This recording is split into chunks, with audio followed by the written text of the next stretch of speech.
एकटाच गेला होता तेव्हा? हो. ते बोलले की बघ तू विचार कर वगैरे. मग मी म्हटलं ठीक आहे चालेल, म्हणजे मी असं नाही वगैरे नाही म्हटलं, पण विचार करते असं. तर मग त्याच्यानंतर मग हे शिपवर गेले परत बोटीवर. कुठे गेलात तेव्हा? तेव्हा मी अलास्काला गेलो. अलास्का. आणि मग मला वाटलं आता काय एवढं सिरियस नसेल, जे आता हे गेले आणि ठीक आहे, पण हे तिथून पण मला कॉल करायचं. किती दिवसासाठी गेला होता? ते माझा 9 महिन्याचा ट्रिप असायचा. अच्छा. तुम्ही तिकडनं फोन, तुम्हाला रेंज मिळायची तिकडे पाण्यात? तिकडे आम्ही विकेंडमध्ये पोर्ट व्हायचो. तर कधी लॉस एंजल्समध्ये पोर्ट झाला तर तिकडून आम्हाला असे कार्ड भेटायचे, तर त्यामधनं continue you can speak at least 1 तास कंटिन्यू तुम्ही बोलू शकता. पण मग तुमच्या घरी कसं काय कळलं? यांनी ना मला एक लेटर दिलं होतं. यांनी? हां, म्हणजे आमचं भांडण झालं होतं, आम्ही बोलत नव्हतो. मग ह्यांनी मला बोलत नव्हता तरी असं बरेच महिने वगैरे नव्हतं बोलत. मग ह्यांनी मला पत्र दिलं होतं. मी कॉलेजला यायची, मी बी एड केलं आहे, तर मी बी एड कॉलेजला जायची आणि ह्यांनी सकाळी येऊन, मला वाटते मी नेरळवरून 5ची ट्रेन पकडायची सकाळी. बापरे. आणि हे सकाळी 6:30ला वगैरे आले कुर्ला स्टेशनला आणि तिथे येऊन मला ह्यांनी लेटर दिलं वगैरे, बोलले मी नाही राहू शकत तुझ्याशिवाय वगैरे, आणि पत्र दिलं. हो. तर मी ते घेतलं आणि बॅगेत ठेवून दिलं.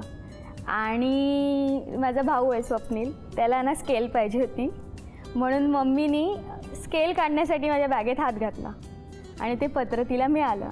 आणि तसं तिला कळलं, तिने वाचलं वगैरे, कारण का घरी या गोष्टीची काहीच कल्पना नव्हती ते. बरोबर. मग त्याच्यानंतर तिने विचारलं वगैरे मला, तर मी म्हटलं की हो आहे असं वगैरे आहे, म्हणजे ह्यांनी मला पत्र आहे आणि ह्यांनी मला विचारलं वगैरे आहे असं. तर आई म्हणाली की म्हणजे आपलं तर कास्ट वेगळी आहे, सगळं वेगळं आहे, तुला त्यांची माहिती नाही, आम्ही कसं तुझं लग्न करून देणार. म्हणजे त्यांना पण काळजी होती, तर ते कसं करून देणार.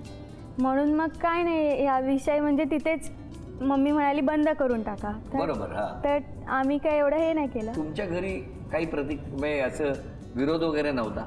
माझं घरी माझ्या आईला थोडं दुखवलं गेलं होतं, मग तिने पण अंडरस्टँडिंग करून, आईनी पण अंडरस्टँडिंग करून, भाऊ वगैरे ते लोक पण अंडरस्टँडिंग करून ते समजलेत. त्यांच्याकडनं काय प्रॉब्लेम नव्हता. ते आई. लग्न कधी झालं? 2015. पण कसं आता एकदम आनंदाचं आहे. हो. या आनंदाबरोबरच आता पहिला खेळ कुठला बघूया. तुम्हाला 10 संधी. हा प्लास्टिकचा चेंडू टाकायचा आणि तो म्हणजे या चढावावरून जाऊन नेरळवरून टाकायचा आणि माथेरानला जाऊन थांबला पाहिजे. 10 संधी. 10 संधीमध्ये 3 चेंडू गोळा झाले की 1000 रुपयाचं बक्षीस. त्यानंतर त्यापेक्षा जितके जास्त चेंडू तितकं प्रत्येक चेंडूला 200 रुपयाचं बक्षीस. वेळ सुरू झाली. 1 2 3 1200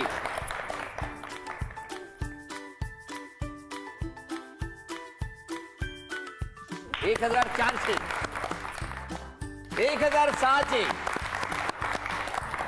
1600 रुपयाचं बक्षीस तुम्हाला मिळालं. आता तुम्हाला बोलायचंय सगळ्यांना. सगळ्यात आधी सासूबाईंकडे. चालेल? हो. घ्या, सांगा. मुलाने सांगितलं तेव्हा कसं वाटलं होतं आणि आता कसं वाटतंय? सून कशी आहे? मुलाने सांगितलं तेव्हा थोडंसं म्हणजे तिच्या वडिलांना आवडेल की नाही, कारण त्याचे वडील तर कडक स्वभावाचे होते. पण ते म्हणाले की आधी चांगलं शिक्षण करून नोकरी झालं, नंतर प्रेमाचं प्रेम हे म्हणजे प्रेम असंच त्याच्यावरून काहीतरी पुढे कर्तव्य वगैरे लागतं, तर तू जरा आधी तुझं काहीतरी करिअर बनव त्याच्यानंतर. पण मग मी म्हटलं अहो आपण नाही करून देणार लग्न आणि ते पळून जाणार, मग त्याच्यातून त्यांचे जे हालत होणार ते बघण्यास आपण त्यांचं लग्न लावून देऊ. अच्छा. आणि नंतर मग ते तयार झाले होते आणि दिवाळीला आम्ही ठरवलं होतं की मुलीचं आणि मोठ्या मुलाचं लग्न झालं होतं ना, हा तर शेवटचं लग्न म्हणजे आम्ही जरा छान करायचं असं ठरवलं होतं. पण दिवाळीच्या आधीच 17 फेब्रुवारी ते गेले. मग म्हटलं आता काय करायचं, परत वर्षाच्यात लग्न नाही केलं तर 3 वर्ष थांबवलं. माझं दुःख बाजूला ठेवलं, तुमचं तुम्ही लग्न करून. आम्ही दोन्ही मुलांनी माझ्या स्वतःच्या हिमतीवर स्वतःचे म्हणजे सगळ्यांचे मानपान राखून लग्न व्यवस्थित केलं. ती पण माझी परजातीतली ख्रिश्चन आहे. माझ्या मिस्टरने स्वीकारलं तिला आणि बायकोपेक्षा त्याने म्हणजे आपल्या मुलांपेक्षा तिच्यावर प्रेम केलं. आणि तिची डिलेव्हरी 17 दिवसांनी माझ्या मिस्टर होते, म्हणजे ओली बाळंतीण होती. आणि याच्या दिवाळीला म्हणजे धूम म्हटलं शेवटचं छान करायचं. परजातीचं आम्हाला त्यात काही नव्हतं, कारण आमचंच मुळात प्रेमविवाह होता. काय सांगता हो म्हटलं आम्ही केलं ना, मुलांना तर कोणत्याही नाही सांगायचं की तुम्ही नका करू. मला ठीक आहे मग करून देऊ, पण दिवाळीनंतर. सून कशी आहे? माझ्या दोन्ही सुना छान आहे, काही नाव ठेवायला कुठेही जागा नाही. खूप चांगले आहेत. हो, मुळात कसं माझं सासूपणा मी त्यांना दाखवते, त्याचा सूनपणा ते मला म्हणजे दाखवतं. आम्ही अगदी माझ्या मुलीप्रमाणे, ते मला आईप्रमाणे सगळं हवं. आता मी जर नको म्हटलं तर एक दिवस जबरदस्तीत हे करतो. इतकं छान आहे माझं, देवाने मला दिलेलं गिफ्ट आहे. वा वा वा, खूप छान. द्या त्यांच्याकडे. जावयाबद्दल मला काय जातीबद्दल काय हे नाही, माणूस चांगला पाहिजे. त्याने आपली जावय म्हणून आईला बापाला चांगलं बघायला पाहिजे. कोणी पण मुलं असली तर ते मोठं माणसानं आपल्या घरातलं त्या लोक देवसारखं मानायला पाहिजे, म्हणजे संसार चांगला चालतो. चांगला आहे ना जावई? द्या मेरा जावाई बहुत अच्छा है हां. और मेरे को मेरा बापू जैसा ट्रीटमेंट करता है, मेरे को अच्छे से देखता है, बस मेरा सेवा करते रहता. थँक्यू. अजून कोण? आणि त्याच्याबद्दल किस्सा म्हणजे कसं, आम्ही तेव्हा पिकनिकला गेलेलो, माऊलीगडला आम्ही पिकनिकला गेलेलो, तेव्हा तिच्या पायाला जखम झालेली ती. मग हा ते बघता बघता म्हणजे यांचं जुळलं. म्हणजे कसं दोघे एकमेकाला बोलायचे नाहीत, तर हा मला बोलायचा काय रे, म्हणजे हा तिच्यावर नेहमी विचारायचा. मी तिला जाऊन बोलायचा क्या रे संकेत तेरे में पूछता रहता है, बराबर लड़का नहीं है. बोलता ऐसा नहीं रे, क्यूट है बोलते, लड़ा अच्छा है बोल. मतलब क्या बात कर रही है. मग संकेतला बोललं, तर संकेत ती असं असं बोलते, तुला आवडते का ती? हां मला पण आवडते. मग ते त्यांचं असं जुळलं. तुम्ही आता काय करता? माझं सर मी एका बिल्डरकडे जॉबला आहे. अच्छा अच्छा, मला वाटलं तुम्ही आता वधूवर सूचक मंडळ वगैरे.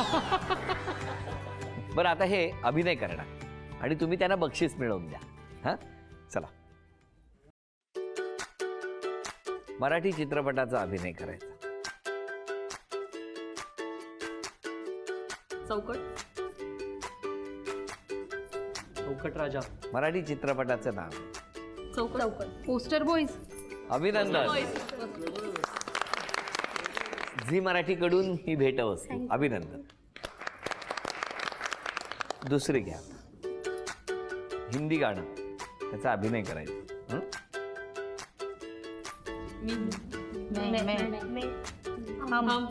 मेरा तेरा मेरे घर के सामने वाली खिड़की. गाणं गाणं.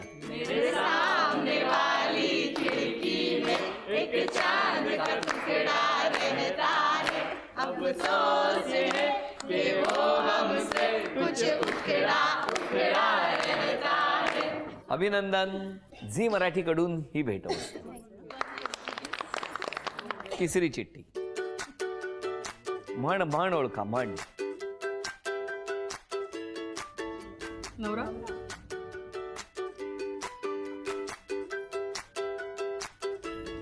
पुढचा ठेच मागचा शहाणा. अभिनंदन. झी मराठीकडून ही भेट. थँक्यू. केप्रकडून ही भेटवस्तू तुम्हा दोघांसाठी. अभिनंदन. तुमच्या 3 अपेक्षा सांगा मिस्टरांकडून.